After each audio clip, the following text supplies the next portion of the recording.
This is Joe. Welcome back to the channel. Well, good morning everybody. I'm walking down to the post office and I have 3 letters to mail here. One of those, the middle one, is a regular envelope, pre-manufactured. This cream colored envelope I made yesterday. I ordered one of those envelope scoring pads that has the cutter and the score lines and all that for making envelopes. So I've been on an envelope making kick. And then the colorful envelope on the front was one of our members of the Albuquerque Typewriter Society. She's a very crafty lady and she makes envelopes out of old calendar photos. So it looks like people that write me are going to be getting more homemade envelopes. So what I've amassed here is a little kit, and the heart of the kit is this We Are Memory Keepers envelope punch board, this rectangular thing. And along with it, it does have corner punches built into it, but I wanted a corner punch a little bit larger radius, so I've had this corner punch for a long time. I've been using this. And then to glue the envelope together, you can use tape, you could use liquid glue or whatever, but I'm using this Staples brand glue tape. So this is like a roll dispenser similar to correction tape, but it's glue tape. It works really well for putting envelopes together. So then I wrote a little guide sheet by hand just reminding me of the settings I'm using and how to do this. So I think it's a good time to start by showing you the punch board and how it works and how I'm using it, and then we'll go and make a few envelopes. So this is the envelope punch board. It comes with a scoring tool that stores into a slot on the side here. It has a punch here. This is a double punch.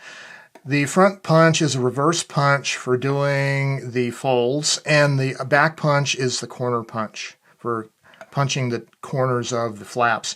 There is a table here. This is in imperial measurements. This is a table where you look up what size gift card you're going to be using, and then it tells you what paper size to use and where to align the paper along this scoring line. But if you want to use metric, they do come up, they have a sticker decal that you can peel off and stick on here for metric measurements instead of imperial. They also have a sheet that reproduces the metric measurements in a larger size, and on the back side there are instructions on how to do it, but I would not follow these instructions because they are actually faulty. I'll show you how you can use this to basically make a simple envelope. So question is, what is the optimal size envelope that I can make for half US letter size paper? So I've been writing letters on taking US letter size paper, cutting it in half, having these pieces of paper. I'd like to make an optimal envelope for that. Well, I've done a little bit of experimentation. There's an online calculator that I'll put a link down below. But basically, the way this works is I cut my letter size paper now for the envelope into 8.5-inch squares. My scoring line alignment is going to be at 4 3/4 inches. So punch that side there. So after you've measured that, punched and scored the line, you want to flip the paper 180 degrees. Set that edge up against the guide here, 4 3/4 inches on the left, punch it and score it. Now the other two sides here, instead of setting them to the 4 3/4 line, we're going to set it up against the guide, and now we're going to slide the paper sideways until this little scoring guide is even with one of the score marks. Punch it, score it, flip it 180. Now we'll do the last one. Have your paper up against the edge, move it sideways to get that guide aligned with the score that's already there, punch it, and score it. So now we have a little rectangular envelope, and if you look at my half US letter size paper folded in half, you'll notice it fits quite nicely in the envelope. Like that, that, and the bottom flap folded up. Okay, so there's one other thing we need to do though, which is you'll notice the bottom flap has this little triangular partition sticking up. And you could just slice it off, but I kind of like to fold it. I measured the amount here. This is 1 inch on a side. So what I'm going to do is open up your paper. Remember, we're scoring from the inside of the paper. And I'm going to measure 1 inch from the bottom vertex, the bottom corner of that bottom flap. Just put a little tick mark, 1 inch in on either side, like that. And then take your punch board. On the bottom flap, align those 2 tick marks onto the groove of the scoring line and just go ahead and score it like that.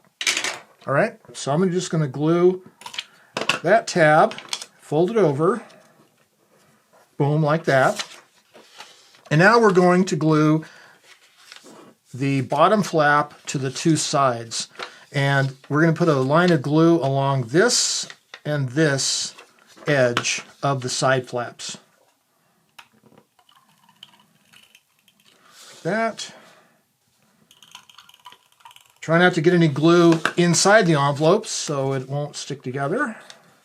Fold the bottom flap up, press it down, and now you can see we have a nicely shaped envelope, and that flap being folded over is nice. And now also, you might notice as we fold the top flap down, we have a sharp corner here, and we would like to punch that, make it rounded, so you can just use the corner punch on the back of your punch board, like that. You could also use an external punch, corner punch, if you wanted one a little bit bigger in radius. But that is our basic envelope size, and now my preferred letter size, half US letter size paper, will go in this envelope quite nicely. It's almost ideally fitted for it. And now, when you want to seal up your envelope, you're going to glue with your roll of glue tape this short end, the short side, this long side of the flap, the other long side of the flap, and the other short side right here. Glue it, fold it down, seal it up. It'll work quite nicely. Now, I'm using this light tan colored paper, and it's recycled paper, and it's only 24-pound paper, and it's rather thin and delicate. So when you're doing the scoring, make sure that you're not pressing too hard with the scoring tool, and make sure that you're using the scoring tool more vertically, like that, and that'll help protect from over stressing the paper. Let me show you an example if you overstress it. If you kind of go more horizontal with the tool here, you can actually get so the paper, it gets torn. It's too delicate for this fine paper. So you want to keep it more vertical and don't press as hard, and that'll give you a nice fold, a nice crease without damaging the paper. So I've kind of glossed over a little bit the whole thing about what size paper you need for what size card, and let's cover that now. So I happen to have a bunch of origami paper that's 6 inches square, and I noticed on the table here 6 by 6 inch paper size will give me a card, an envelope for a 3 inch by 4 inch card, and I need to set the edge of the paper at a scoring line of 2 5/8 inches. So let's do that. So 2 5/8, and then we will punch it, score it, turn it around, 2 5/8, punch it, score it, then line this guide up, punch it, score it, and line this guide up, punch it, score it. Okay, this is 4 inches wide, and it is 3 inches that way. So you can see where when it says on the punch board for a 3 by 4 inch card, they're meaning literally 3 by 4, a single sheet.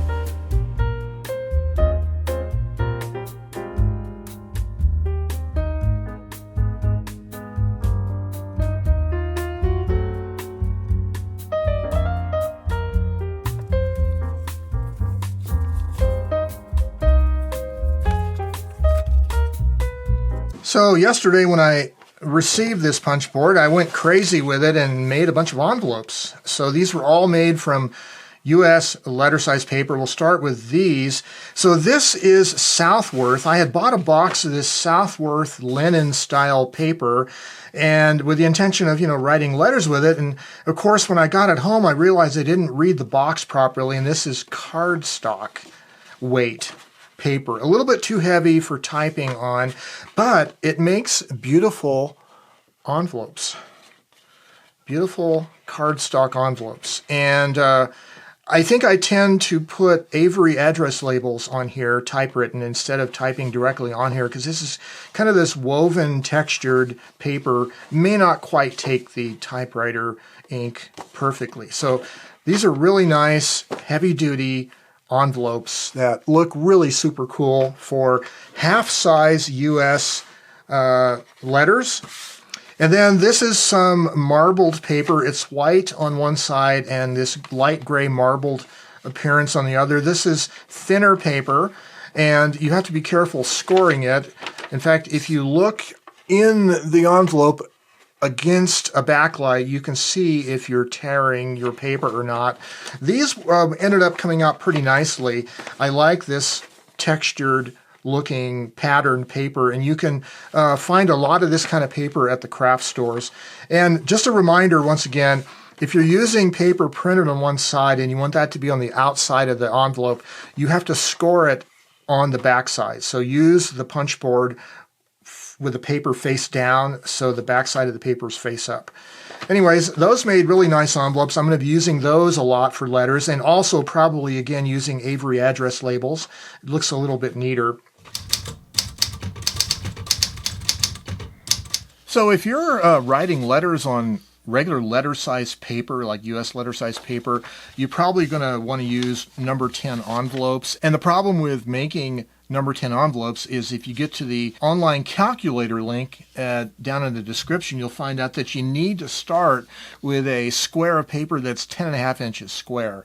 So that's larger than like letter size paper that you would typically have around the house. So you may have to go out to a craft store and buy some specialty size papers to make your number 10 envelopes. I happen to have some 11 by 17 paper laying around, a big ream of it, so I was able to cut a 10.5 inch square, and from that I made this number 10 envelope. The only other caveat to making these bigger envelopes is the cutting board itself, or the punch board. The groove, the scoring groove in the punch board isn't long enough for the full score. And so what you'll have to do is do a partial score and then turn the paper around and finish the rest of the score on the other side. So a little bit more finagling with it. So these smaller size punch boards aren't really set up to do number 10 envelopes, but you could do it as I demonstrate here. It just takes a little bit more practice. Well, this is all part of the bigger story in my life about writing letters, and it's become a huge creative part of my life now, off camera. And it's because of Gregory Short and his website, typepals.com, where Gregory has set up a way that typewriting correspondents from around the world can share their addresses, their postal addresses, and write each other. So if you sign up to TypePals and then put in your postal address, then you gain access to all the other postal addresses of the other correspondents, and then you can write them. And I'm writing letters to people not only around the United States, but our friends in Canada. I write to people in, Germany, the Netherlands, Italy, France, Portugal, Romania, and also in Australia. So postal addresses from around the world. I have to buy international stamps as well as U.S. stamps. It's a great hobby to get into. But more importantly, as a citizen of not just the United States, but a citizen of humanity, it gives you the opportunity to rub elbows and have friends in other countries, a wider perspective of the world. We become like global citizens when we can learn to know these people even though I've never met them face to face. They've seen my face maybe on YouTube, but I haven't seen them perhaps. But I get to know them as people because we write to each other. And that's a great thing to do. So I encourage you to do that. Get into a letter writing with postal correspondence around the world using your typewriters. It's a great thing to have a typewriter collection. Now you can use it for something practical like writing letters. So anyways, I like this punch board. I like the idea that I figured out how to get the right size envelopes for my size letters that I'm writing. If you have any questions about this, drop them down below. I will leave the link to the blog that has the online envelope calculator for you to, if you want to make your own custom size envelopes. But as always, stay creative and have yourselves a great day. Bye-bye for now.